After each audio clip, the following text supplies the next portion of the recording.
Hi, good morning or good afternoon, in fact, to everybody who's joining. It's now 1 o'clock, so we're going to go ahead and get started.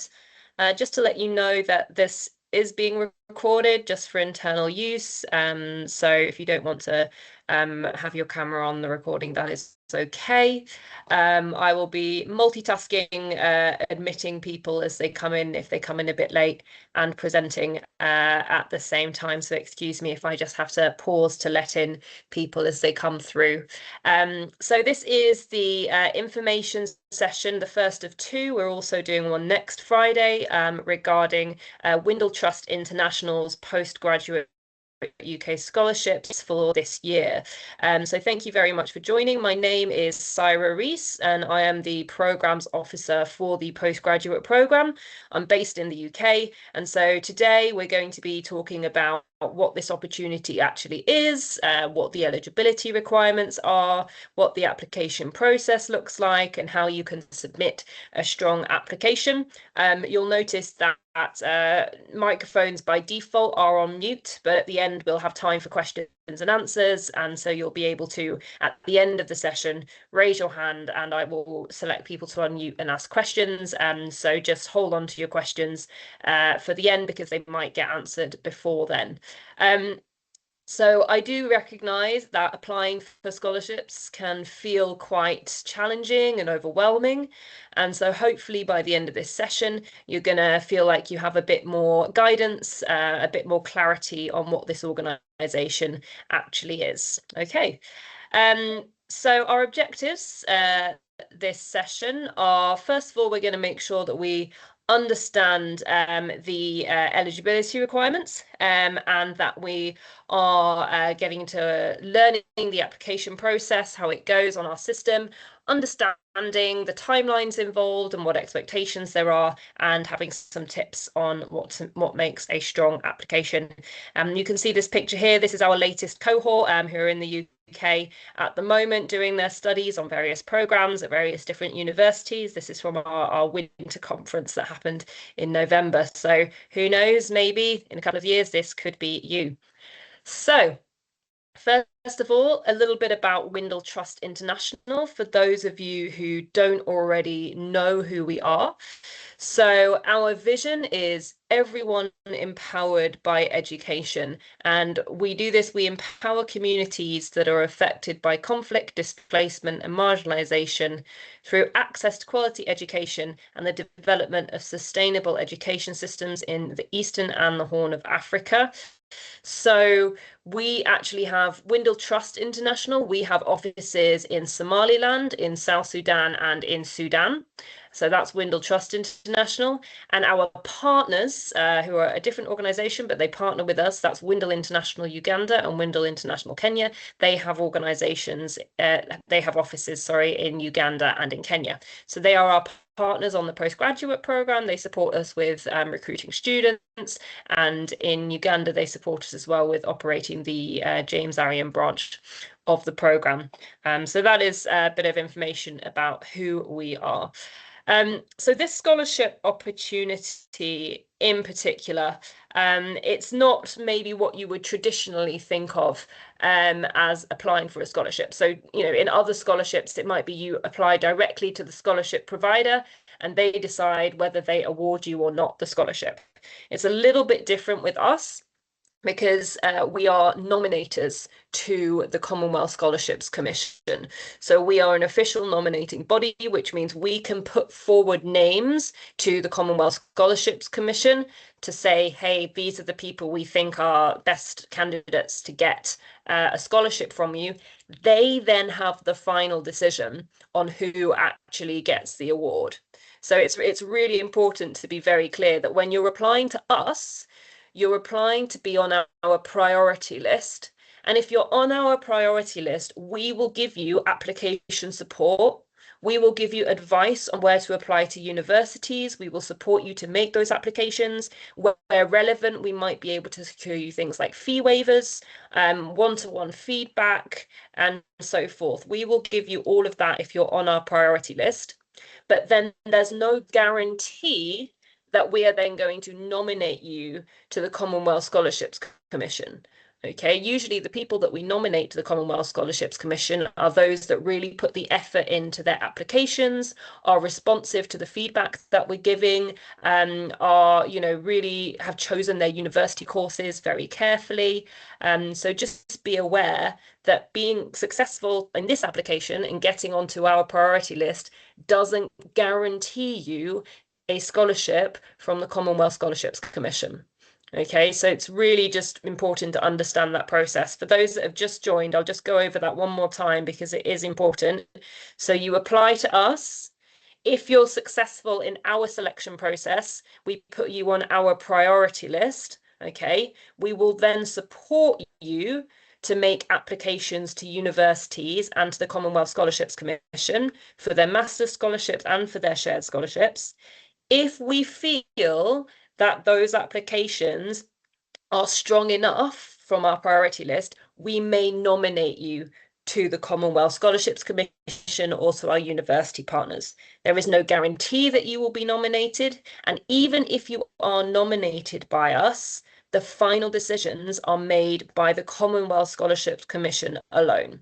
So even if you're then nominated by us, say we nominate 12 for a master's scholarship, then the CSC might say, okay, well, we choose these 4.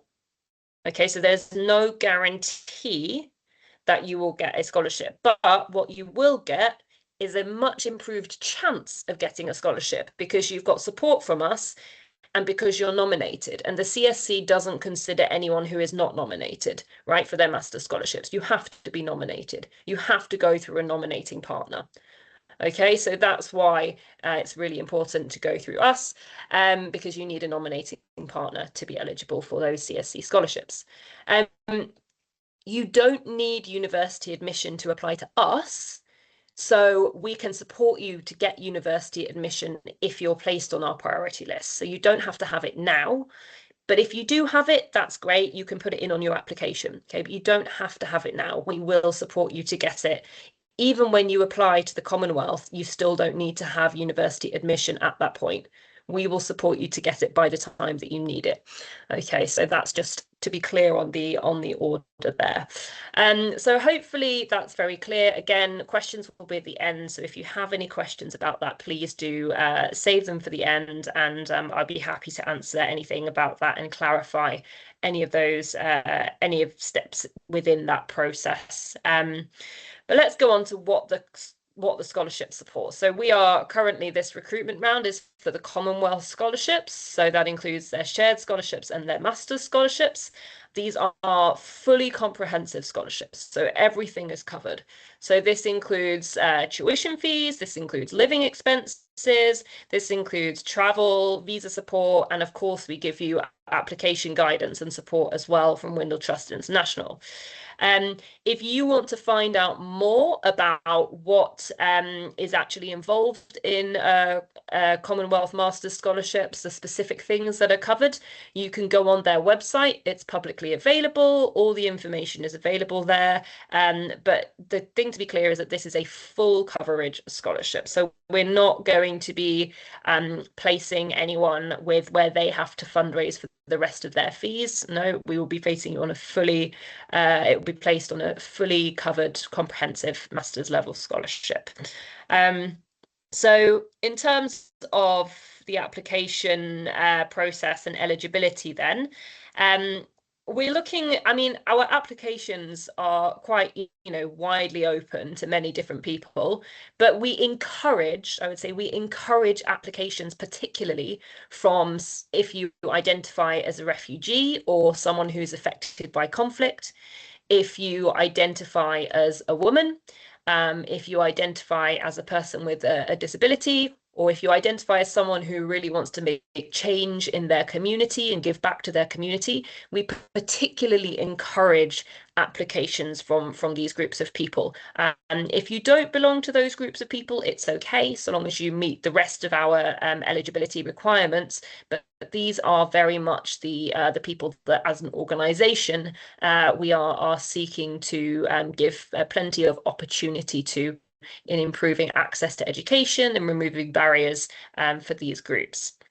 So there are quite strict eligibility requirements, and these are applied consistently. There are no exceptions made for these eligibility requirements. Either you meet them or you don't.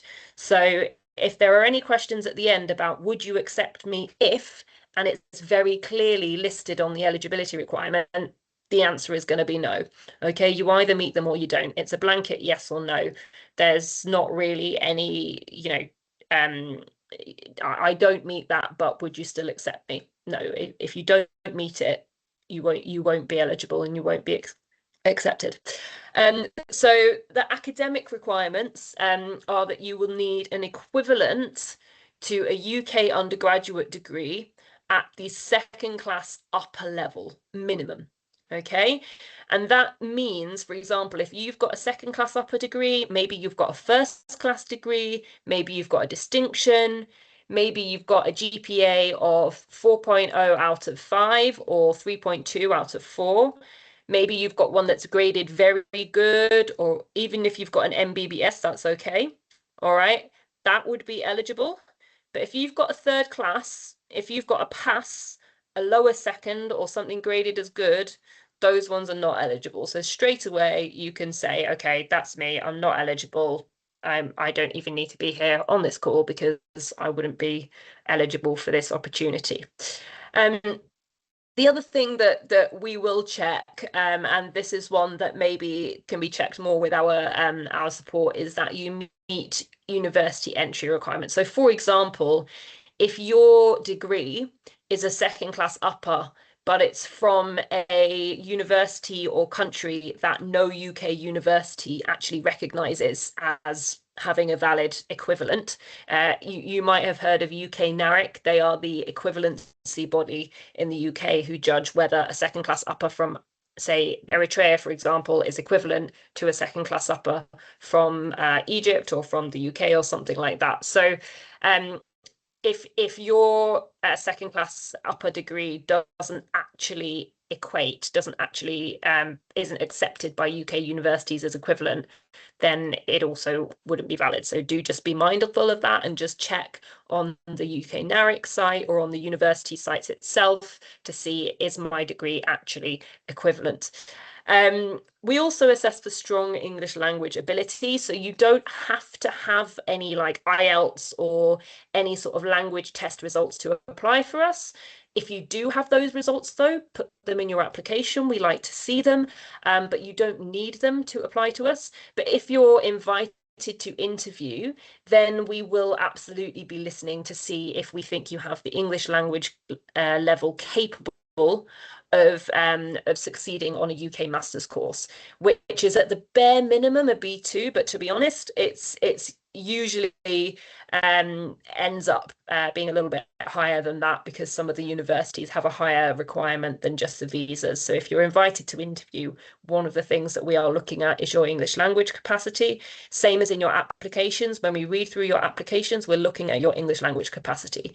If you can't put a sentence together fully in English, then we won't be able to accept you because you won't be able to study on a UK master's programme which is conducted in English. So it is important that you feel confident with the English language. And because we have interviews, we do recognise that even if you use AI to write your application and the English looks perfect, and then you come to interview, which will be in person in the offices in Kenya and Uganda, and you can't match that ability in your spoken English, then it will be clear that the application has been done just using AI and that it's not a true reflection of your English capability.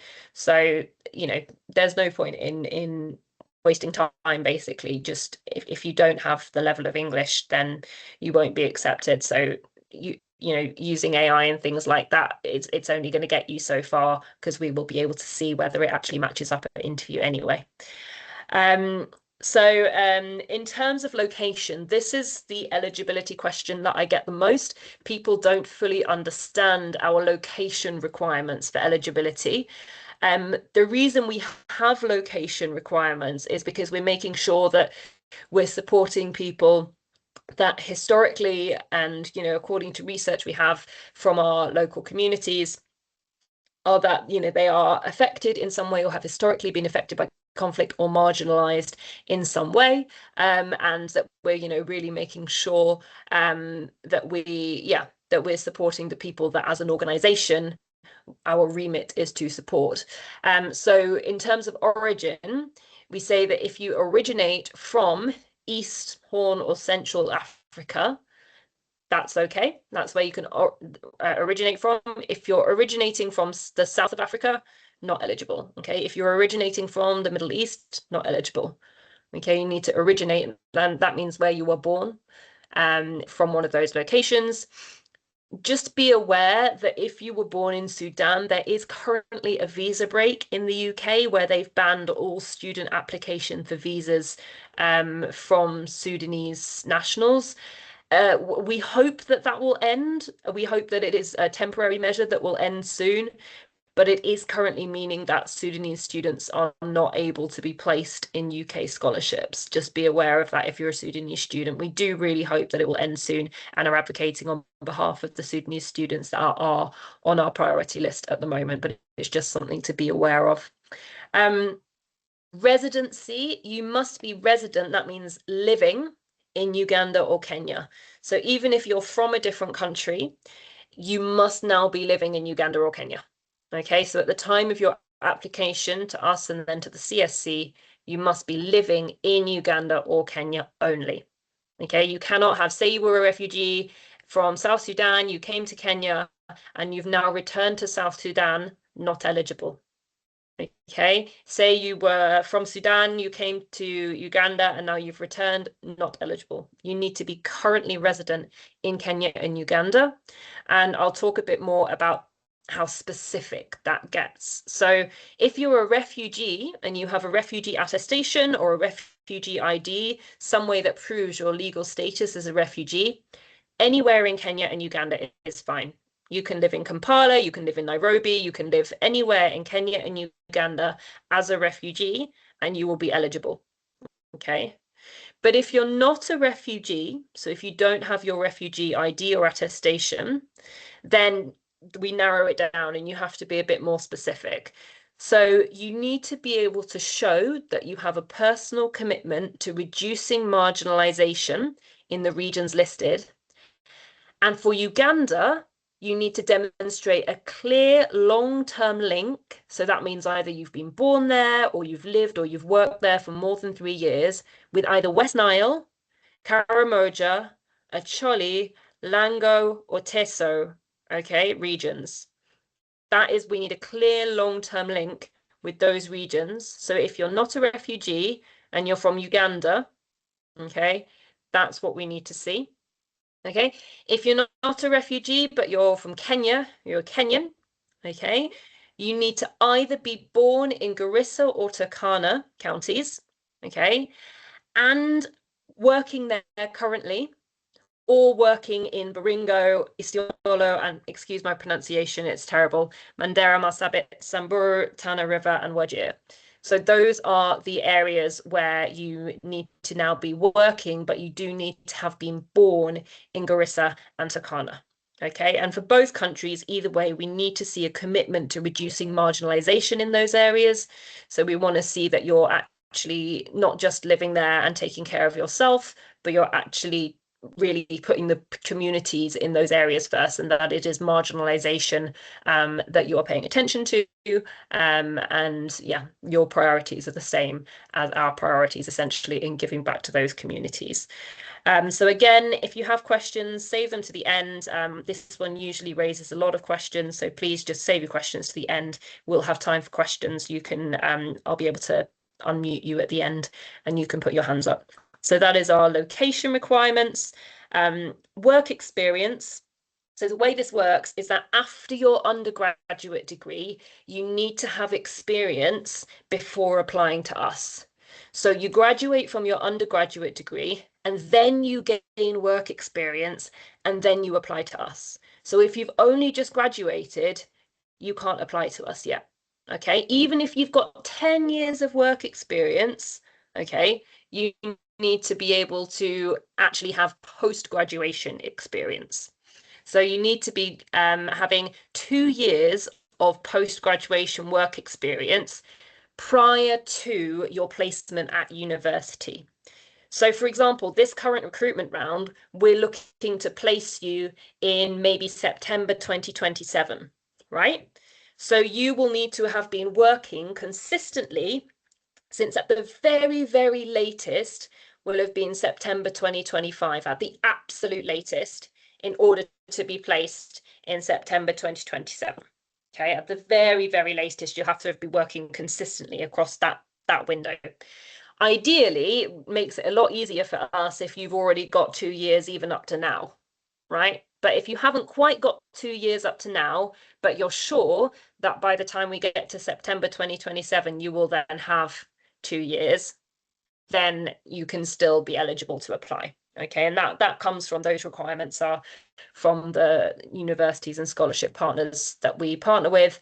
It also means that people just are more established in their field, means they're more likely to find employment when they return, and they often have better connections in terms of conducting research and so forth as well. So that's why we have this work experience requirement in place. So what can you study? We don't have any restriction in terms of what subject you want to study on your application to us. All subjects are eligible, but I will say that because of the values of us as an organisation and the values of the Commonwealth Scholarships Commission, there are subjects that are preferred over other subjects, and mostly development related subjects. So we see a lot of applications for public health, and we have public health places with a lot of our partners, partner universities. We have places for public health agreed. Education, obviously we are an education charity and we love to see educators educated, so we see that being a very popular subject. Development studies, we had partner places this year for development studies and hope to have them again in future. So they are very popular subjects as well. And environmental or climate related subjects are increasingly popular. Things like agroforestry, for example, we have partner places for land management, and other climate and environment related causes. So we do look at subjects that we feel would have a positive impact on communities and countries when people are applying. And these are subjects that we do feel very much have that. But, you know, if you can show and you can argue that your subject has an incredibly positive impact, then we are open to that as well. For the Commonwealth Master's Scholarships, any subject is eligible. For the shared scholarships, we have partner places that are usually limited to these development related subjects, but for the master scholarships, any subject is eligible. So we don't restrict on subjects there. So in terms of the university, as I said before, you don't need university admission to apply to us, but you do need to have an idea of which university and which course you would like to apply to. Okay, and this involves doing quite a bit of research. On our website, you can find a link to the UK universities that participate in the Commonwealth Scholarships Scheme. It is pretty much every university, I would say, that's on that list.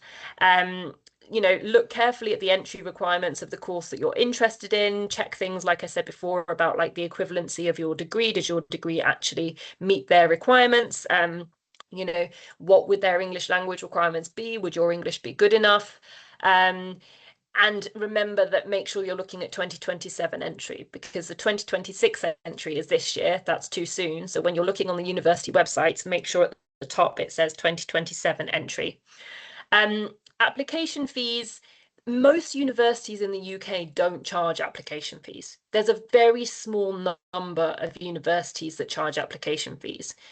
If you are successful in getting on our priority list, we can get you a waiver at UCL. That's one of our partner universities, okay? But that will only be if you're successful in being placed on our priority list. You can't apply to UCL now, say, give me a fee waiver before we've accepted you onto your priority list. But that's okay, because you don't need admission to apply to us. That's fine.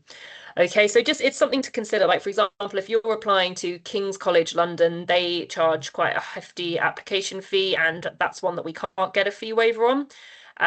So I would just be aware that when you're choosing your universities, as I say, most don't don't ask for an application fee. And there's some universities out there that are very, very good, but they might not be the famous ones you've heard of. So, for example, Bradford, I speak off very highly, excellent university. We have partnerships with universities like Bangor and Leeds and Bath, again, excellent universities. There's a student this year studying at UCLAN, yeah, University of Central Lancashire in Preston. They are having an amazing time. They actually could have been admitted to Oxford.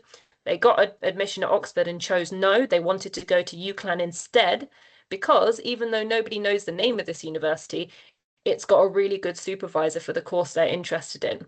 So, don't just think about, oh, it's a big name I recognize, therefore I need to go to that university. Really be open-minded about the different universities. Look at which ones maybe have more lenient English language requirements, which ones recognize your undergraduate degree, and which ones have the specialists in the areas that you are interested in. Okay, not just generic, oh, I've seen the name Oxford, it sounds famous, therefore I want to go there. Because when we're interviewing you, we're going to be asking, well, why have you chosen this course, this university? And if you say because it's ranked highly, that doesn't really show that you've researched carefully and thought about the course you want to do. So have a think about it. But as I say, you don't need admission to apply to us. Okay, we do want to see that you've researched and thought about it and how it would help you achieve your goals, but you don't need admission to apply to us. So the timeline, obviously, applications are already open now. They will close on the 12th of June. We are aiming to have interviews in the first couple of weeks of July. So if you're invited to interview, that's when you will be expected to come. I think it's probably the first week for Uganda, the second week for Kenya. Those are perhaps subject to change depending on, the way the recruitment round goes, but that is roughly when we aim for that to happen. And then we will make our final decisions in August of who we would accept to our priority list. And then towards the end of August, we will be supporting you to apply to the opportunities with the Commonwealth Scholarships Commission. So their applications usually open around September time. So our priority list will then be invited to apply and get one-to-one feedback and among other avenues of support in order to make their applications for that programme. So that's what the timeline looks like. Again, with the way you're applying at the moment, the first thing you need to do, just check you're eligible. Our form actually takes you through some questions to make sure that you're eligible. So check your eligibility first. Get your documents ready. So things like your passport, your refugee ID, your references, email your referees and say, hey, just wanted to check this is the right contact information I have for you. And I wanted to let you know that there might be a request for a reference coming along. Okay, if you input the information wrong for your referees and put in an old email address, we can't fix that after the application is gone. Okay, so you need to check that your referees are up to date and that their emails are working and so forth, and let them know to expect, and maybe even check their junk mail and so forth for reference requests. And be clear to them, this is how you will submit a reference. This is what I want the reference to include. Just give them a bit of information about what you would like them to do. And then you submit your application, and if shortlisted, you will be invited to interview. So we'll be shortlisting, and I will talk to you a little bit about what the shortlisting kind of criteria are and what makes a strong application. But as I say, when you're preparing your documents, just make sure you've got everything, transcripts, certificates. When you're invited to interview, you'll be asked to bring originals. So just make sure that you have originals, because if you don't, then that might cause a bit of an issue when you're actually invited to interview and bring originals. So obviously upload scans in your application, but originals will be required for interview. So in terms of shortlisting, we're looking for strong applications. We're looking at academic ability. So people that we know would be able to complete a master's in the UK and do well in a master's in the UK. So if you've performed really well in your undergraduate degree, draw our attention to that. be like, I excelled with this module, got this grade in this project, my professor said da da da da da.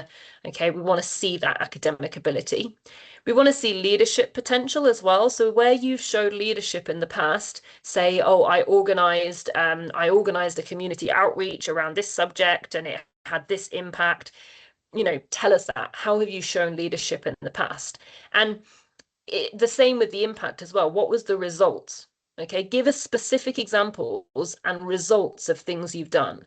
I always say to people, I say, show, don't tell, because people will say, I am hardworking, I am resilient, I am a leader, I am a community change maker.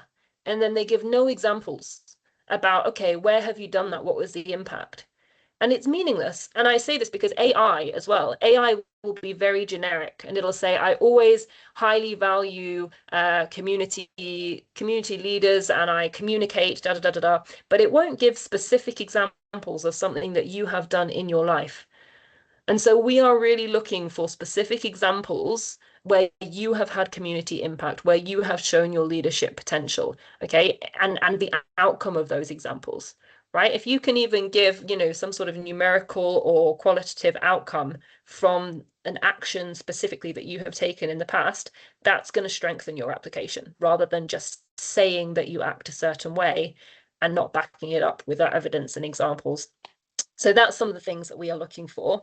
And on the other hand, weak applications, ones that will fail, if you leave a section blank, even if it's by mistake, the section's blank and the system will show it as blank. So that unfortunately will make a weak application. Weak statements, so when you're writing your autobiographical or your personal statements, if they're, like I say, very vague, or if they are very if they're very vague or they don't show any evidence of community impact and leadership potential, if they're just like a list of like a CV, or I did this, I did this, I did this, I did this, but it doesn't actually show your impact, then again, it's not a very strong statement. So that's another place where people fall down.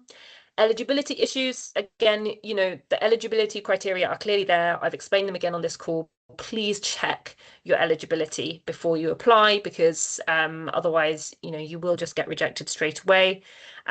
This is a new one that I've added in recent years, over reliance on AI. If you think about it, I'm reading, hundreds, if not thousands of applications. Like, I will spot patterns. And recently, even in my email inbox, I have spotted AI emails from maybe only across 5 different people, but their email has almost exactly the same format and it has almost exactly the same wording, and it's got bullet points in certain places. Like, I will be able to spot if applications are relying too much on AI. Now, I'm a realist, and I will say that actually AI can be helpful.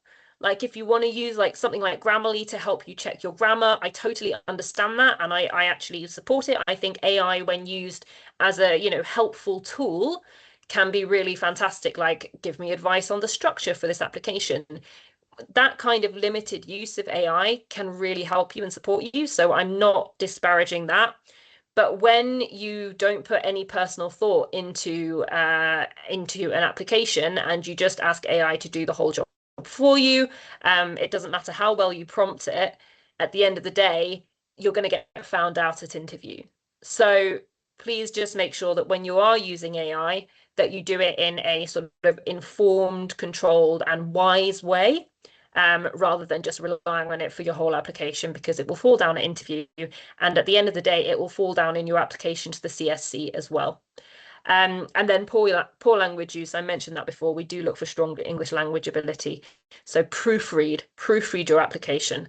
Okay, is there a full stop missing? And that is something where AI can be useful at proofreading. Okay, just check, are there capital letters where there need to be capital letters? Those kinds of things we do look out for, and they are important. So yes, so as I mentioned before, certain criteria stand out and make things strong. Giving back is a really important thing that we look for. How have you given back in the past to your community?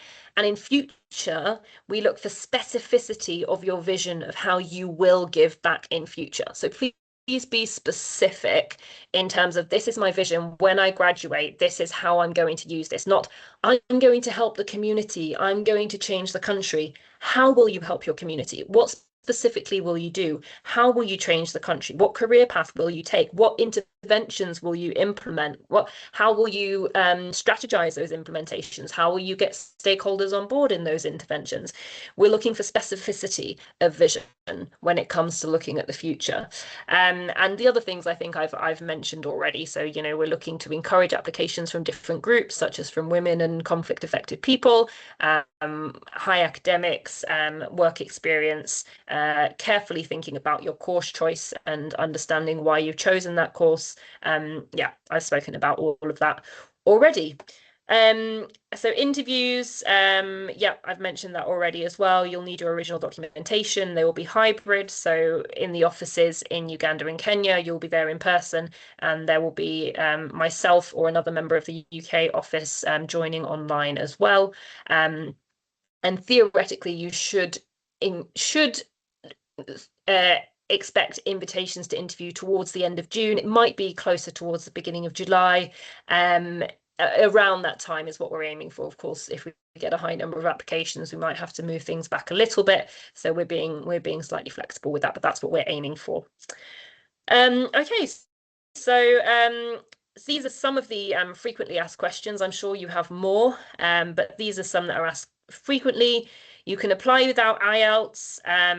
Just because you meet our criteria, it doesn't guarantee you'll be selected. As I made clear at the start, we are a nominating body. So I'll just say that one more time in case anyone joined late. Want to be really, really clear on this. If you are successful at the interview and added to our priority list, it is not guaranteed that we will nominate you to the Commonwealth Scholarships Commission. That requires a strong application to them with our support. And if we do nominate you to the Commonwealth Scholarships Commission or to a university partner, it is still not guaranteed that you will get a scholarship. They have the final decision on who awards. So there's levels that you will need to go through. But we do keep you on that priority list for up to 3 years. So it's not like if you fail the first time, then that's it, you give up. No, we keep supporting you for the next year and the next year. And usually you will find that people have more success on their second or third year if they keep trying rather than the first year. So if you're on our priority list, we keep you on that list for 3 years. We continue supporting you. And generally, a lot more people seem to get placed in their second and third years of trying because they improve their applications than versus the first year. And we're already seeing that happen this year. Can you apply from a refugee camp? Yes, you can. Can dependents be supported? No, the scholarship will not support any dependents. Okay, so we won't charge any application fees for you to apply to us. We expect honesty, truthfulness, accuracy in applications, and we value dignity, equity, and inclusion. And again, dependents are not financially supported. So yeah, just some final tips, and then we'll do questions and answers. So prepare your documents early, proofread carefully, submit before the deadline, be honest and specific. Ideally, if the system is seeming slow, I've checked it on my end and everything is working from my end. So if you're having technical issues, it probably means it's at the user end. So my advice to you is to use it at a quiet time. Like between midnight and 6 a.m. is usually the quietest time to use it. So if the system, it feels like it's not letting you upload documents, use it at a quieter time. Make sure you have a strong and stable internet connection. That can affect things. If you are finding problems with one email address, then maybe as a last resort, you could try doing an application under another email address. There is a form for Kenya and a form for Uganda. Do just make sure you've clicked on the right form if you are from Kenya or if you are from Uganda, because the forms they're not one form, it's 2 separate forms. So yeah, those are just some final tips. I will open this up now to questions. So you can use the raise your hand function if you have a question, and then it will flash up on my screen and I'll be able to unmute specific individuals who have questions. I'm also going to, let me see. Actually, yeah, I don't think I need to share my screen, but I'll keep it on there just in case. Yeah. Okay, so opening that up to questions, please just raise your hand if you have a question and I will unmute you.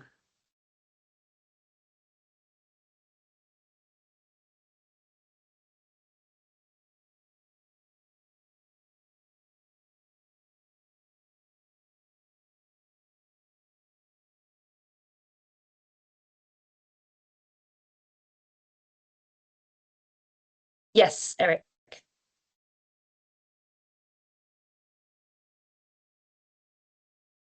So I've allowed your microphone. You can unmute. Yeah. All right. Thank you so much, Sarah. Let me hope I can be heard. Yes. All right. I'm Eric, and I'm a peer-to-peer advisor, Windle International Uganda, and I'm based in Akiva Refugee Settlement. I'm so glad to be part of this session, been supporting students to apply, and we shall continue supporting them. Though at one point we also be wishing to apply. Well, let me be the question. My question is about experience. Up there you say that you need experience, about 2 years to apply, and that's not bad.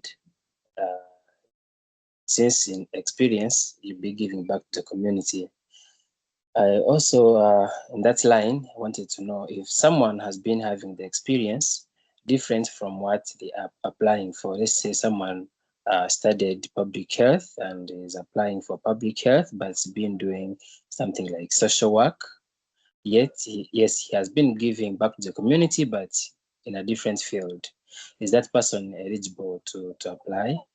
Thank you so much.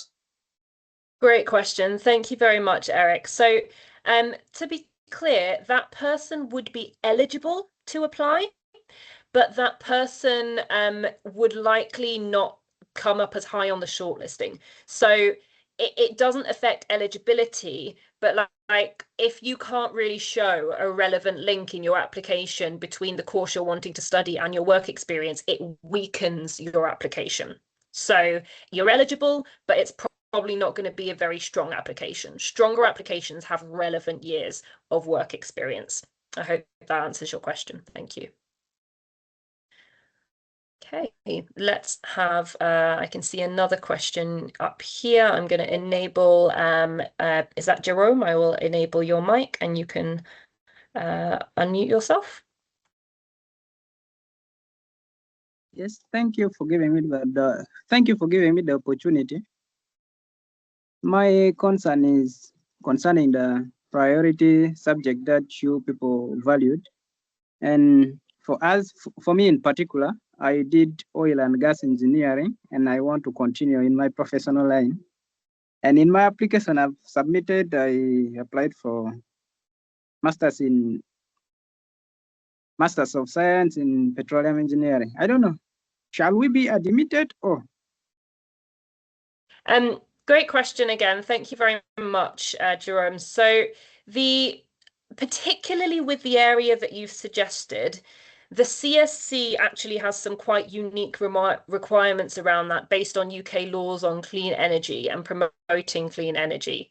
So I would advise you to go on the CSC website, and if you look on their website under where it says what subjects can I apply for, it says choosing a university and course, and it does say, it gives you further information specifically about that industry and about how there are some exceptions for that industry. There's a UK law that you can read through, and the UK law will talk about which subjects will and won't be sponsored specifically in the areas of oil and gas engineering.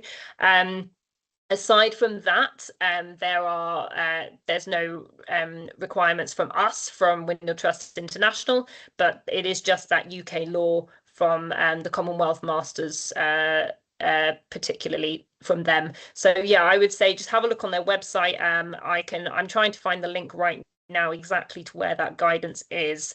It's definitely on their website somewhere, but I can't quite find right now because I've got all my things up on my screen. But yeah, just for that particular research, I would say to go and look on their website for that one key area, because there is a UK law that restricts certain subjects from being sponsored with a view to transition to clean energy. My advice to you would be, if you're wanting to kind of pursue that career, maybe look into clean energy aspects within that career and how you can kind of go ahead from there. So yes, thank you very much for your question. Let's see. Okay, let's have next question from Joseph Lamora. I'm going to allow your mic and you can unmute yourself.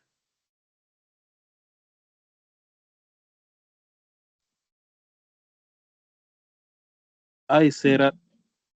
Hi. Thank you for this opportunity. I have quite a few questions here. There are like 3 questions. And one Let's is do on, one at a time. Okay, I thought they are sequential. And maybe you might get an opportunity to answer once. Can I go on? Yep. Okay, the first question is on while doing the application, is there a specific number of offers, maybe from the schools? I might have already reached out that I should attach maybe a specific number of offers. Then secondly, let me just answer that one before we go on to the second one. So as I've said before in this meeting, and as is clear on our website, you do not need to have university offers to apply to us. Okay, next question. Okay, what if in a case that you already have the offers, you attach, but do we have a specific attach, number? Yeah. If you have them, you can attach, yeah. Any number, or 2 or 3 or even 1? As many as the system will allow you until the system says you can't attach any more documents. Okay, then the second one is on for these offers, maybe I might have those that are for the intake, September intake 2026. So automatically, given this cycle of application, so those offers do not stand a chance, right? Yes, the 2026 entry is too late for us to sponsor this year. If you can get that offer deferred to 2027, so you contact the university, do you offer referrals? If so, can I get this offer deferred to 2027? Then it would be valid, but only if they're able to defer it, and not every university offers deferrals. Like I know UCL doesn't offer deferrals, for example. You'd have to ask the university about that. Yeah. Okay, thank you. Then the last one is on adding offers from schools that charge high cost in terms of the application, like the UCL. Is it going to maybe reduce your chances of being considered, because you might be asked, how did you make it possible to do the application? Can it reduce your chances of being considered, given the high cost of application for some schools? When we're looking at course choice, we're looking at how carefully you've considered your course choice. Now, as I've said before, we have application fee waivers if you are accepted to us with UCL. So that's irrelevant for UCL anyway, because we'd waive the fees. For other universities, it doesn't affect us because we would expect you to pay that application cost to the university. There's no application fee cost to us, but if you choose to apply to a university that has an application fee cost, it would be you that would be covering it anyway. So it doesn't affect our decision in any way, whether it's got a high cost or a low cost. Most universities in the UK don't ask for a cost, but say for example you've chosen to apply to Imperial College London and they do have an application cost and it's fairly high, and we don't have a partnership with them, we would be assuming that you're prepared to pay that cost. So it's not going to affect our decision making in any way, because we would make the assumption that, okay, well, they're prepared to pay that. Or it might be that once you're accepted on us, you might change your mind and say, actually, now I want to apply to a different university. So it doesn't really affect our decision making in terms of if they have a high cost or a low cost for application fees. So that's, yeah, hopefully that answers your questions. Thank you. Yes, okay. Well answered. Thank you. Thank you. Great, lovely. Let's come on to the next question here from, is that Casey? I'm going to allow your mic and you can unmute yourself. All right, thank you so much, Sarah, for the great presentation and also for the opportunity to allow me to give in my question. I've been wondering whether the scholarship is going to be able to cover master's online courses, which goes beyond 2 years. Let's say an online course that is for 3 years. Is the scholarship going to be able to cover that? Thank you. Really excellent question. My answer is yes. So there are online scholarship opportunities available with the Commonwealth. They do the Commonwealth Scholarships Distance Learning Programme, and we have in the past sponsored scholars for up to 3 years on that. 5 years less so, but up to 3 years we have sponsored scholars for in the past for those programs. So for example, at the moment we have a partnership with the Liverpool School of Tropical Medicine for their Global Health online distance learning program through the Commonwealth Scholarships Commission, and we've said to them for up to 3 years we will help to sponsor those students. So yes is a simple answer. I would say up to 3 years, probably not further than 3 years. Yeah, great. Okay, let's come to the next question there from this is from Mishak, I believe. I will allow your microphone. There you go.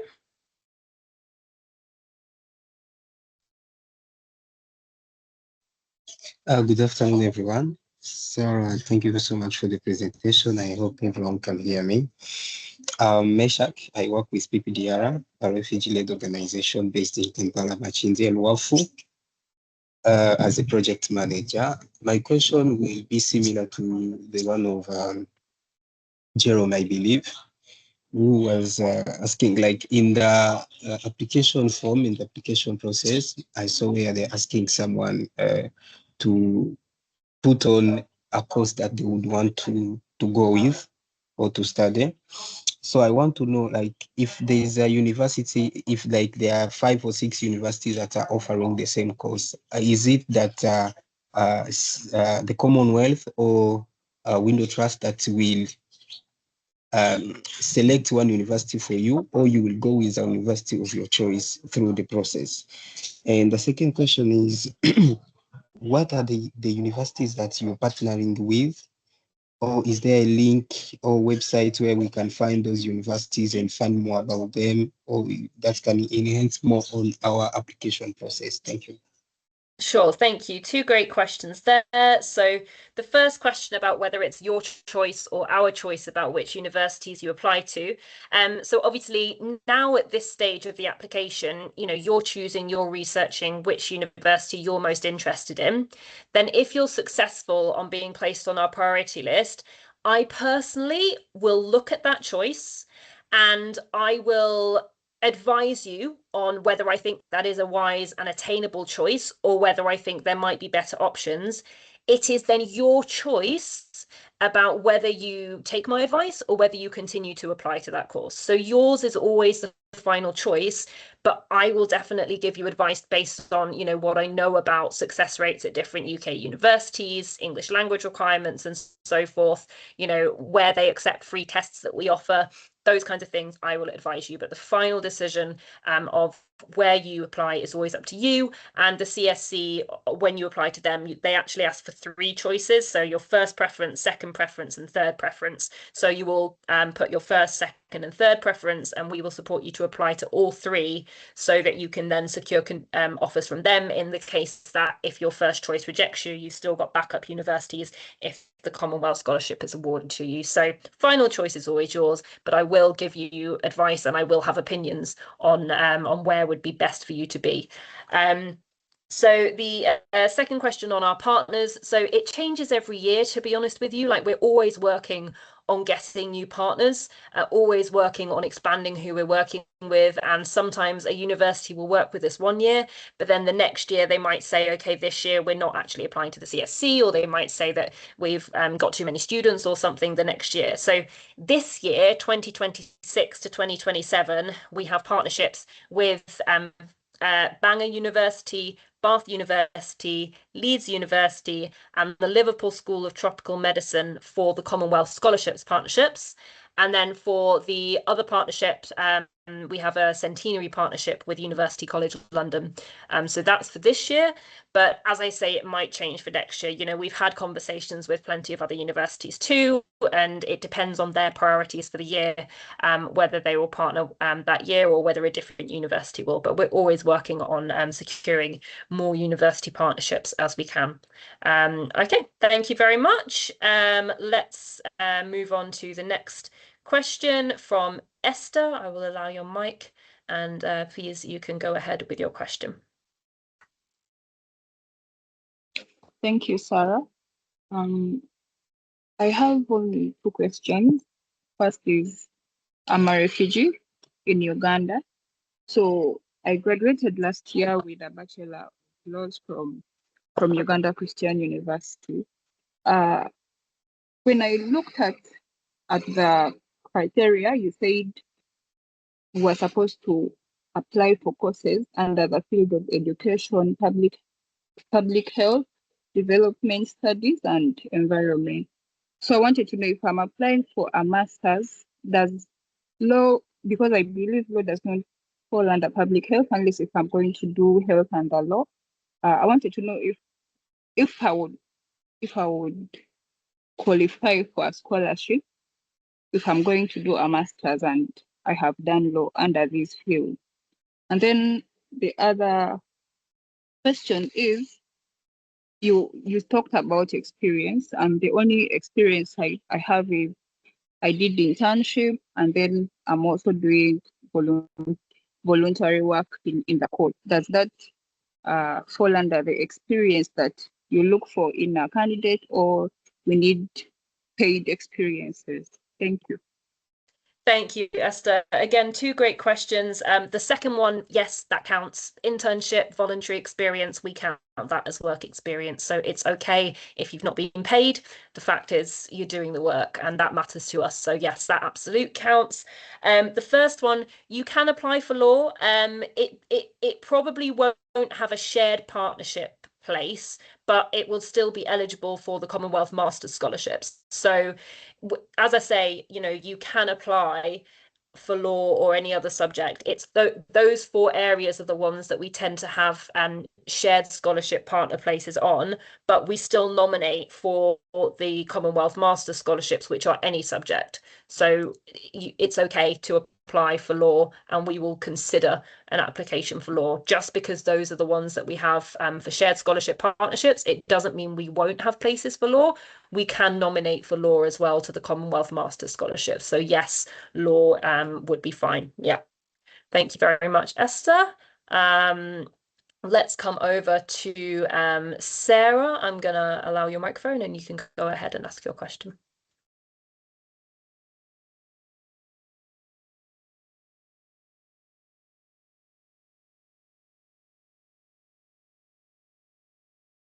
Have we got Sarah there? You need to unmute, and then you can ask your question. Good afternoon, Sarah. Sorry. My question concerns the eligibility on academics. If the applicant is a certified public accountant of Kenya and a member of ISPAC, of which the qualification is under the Kenya National Qualification Level 7 and allows someone to enroll for a master's.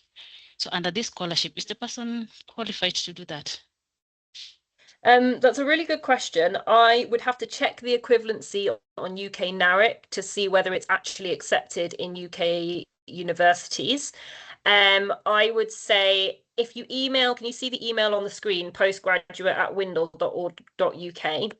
Drop an email to that address, specifically with the name of that qualification, and I can look into it on the UK NARIC and see whether it is actually equivalent with the different programs that we're looking for.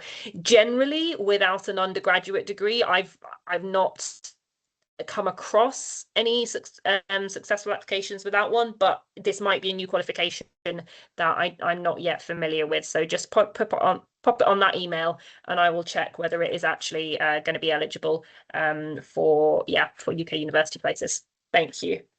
Okay, next we have a question from Emmanuel. I shall allow your mic, Emmanuel, and you can unmute.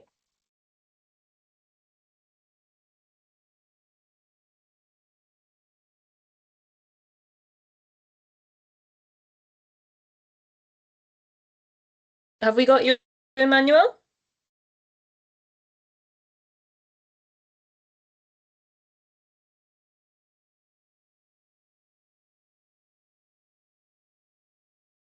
I think there might be a problem with your microphone because we're not quite getting you. Maybe you can put your question in the chat instead, and I will go on over to Eleanor instead. Eleanor, you can go ahead and ask your question.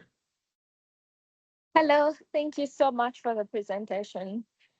My question is, I got in a bit late about the eligibility. Am I Ugandan but not a refugee and not from the regions that I saw in the list? Because I saw actually Melbourne, there were like 7. So does that mean I don't qualify? Just to be, coming back onto the eligibility requirements here. So for Uganda, you need a clear long-term link with these 5 regions. Okay, so that either means you were born there or you've lived and worked there for more than 3 years. If you don't meet that, you won't be eligible. So that's for Uganda there. Thank you very much. I can see we have a few questions in the chat as well. So I'm just going to come over to the chat and see if I can answer what's there. So we had a question about how do I get the recording of this webinar? Again, if you email that email address and request the recording on this email address here, then I should be able to send that to you. Admitted to UCL last year, can it stand up to this year? No, UCL don't offer deferrals. Can an individual defer the scholarship after successful selection? No, the CSC requires you to take up the place in the year that it is offered. What if I don't have a passport now? Can I apply for sponsorship and get a passport later? Yes, but it would need to be soon. So you tend to need a passport to be nominated to the CSC. They ask for your passport because if you're going to be coming to the UK, you'll need a passport to travel. So you don't need one to apply to us, but it will be something that pretty soon after you've applied to us, we'd be like, you need to get your passport. Otherwise, we can't nominate you because we need to make sure that, you know, people that we nominate can actually get over to the UK. So no, you don't need one now, but get one soon. May you share this presentation slide on your email. There's the email. Send me a request on email and I can send over either the slides or the recording. Is there a limit to the number of students that you consider under a particular study category? No, we don't say, oh, we can only take 15 public health, we can only take 10 education. No, we just look at the quality of the candidates at the end of the day. If we have 30 public health candidates who are absolutely amazing, we can add them all onto the priority list. You know, in terms of who will be added onto the priority list, we don't have any limit. We could take, you know, as many as basically I can handle that we can take onto the priority list. In terms of our partnership places, if they specify we have 1 place for education next year, then the nomination number will be limited, but not the number for whom can be on our priority list. So we could take, say, 30 public health candidates onto our priority list. Then maybe our partner says, right, well, we've only got 8 places. Then we would nominate, I think it's 3 times usually the number of places. So we would nominate 24 for 8 places, something like that, to keep those chances fair. How is English proficiency requirement different across the different unis? Look on the university websites. They very clearly advertise what requirements for English language are there. What about those who hold a conventional travel document? Yeah, drop me an email about that. Conventional travel documents are accepted for the CSC application, I believe, but I have a feeling they need to be, I'll double check that, but I have a feeling that before the actual final placement, they might have to be converted, but I think the CSC does accept them as a initial application document. Marital status, no, we don't consider marital status. That doesn't affect our decision making at all. Is there any exemption from English language? No, everybody has to be able to speak a certain level of English passport. Passport in order to qualify for online master's degree. Again, good question. I think it depends on the university requirements. So pop that one in an email to me and I will check about it. Online passport requirements. Let's see, living stipends. Yes, fully covered. It has living stipends. The email is on the screen for any questions to be sent to.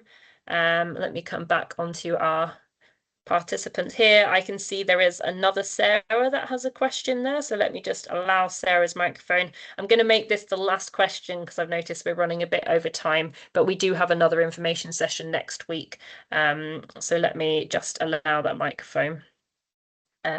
Yes, Sarah.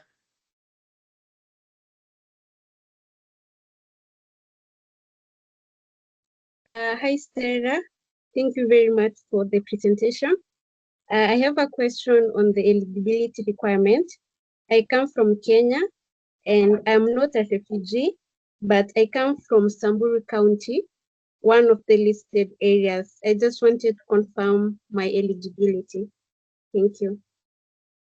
Yep, so just coming again onto this, for Kenya, you need to be born in Garissa or Turkana and working in one of those other regions. So if you weren't born in Garissa or Turkana, not eligible, I'm afraid, not for this round anyway. All right, thank you. Thank you very much. Okay, thank you everybody so much for joining, for being part of this session. Again, conventional travel documents, I do believe are accepted as instead of a standard passport by the CSC. But again, drop me an email about that if you're not sure whether your document is valid, but I do believe that that is accepted. Please pass on, the information about the next session to anyone who couldn't make it to this session.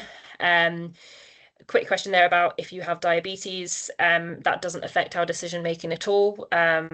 If you have health issues, please, that's fine, you can apply. We encourage applications from candidates with disabilities. Don't ever feel like a health issue should stop you from applying to us.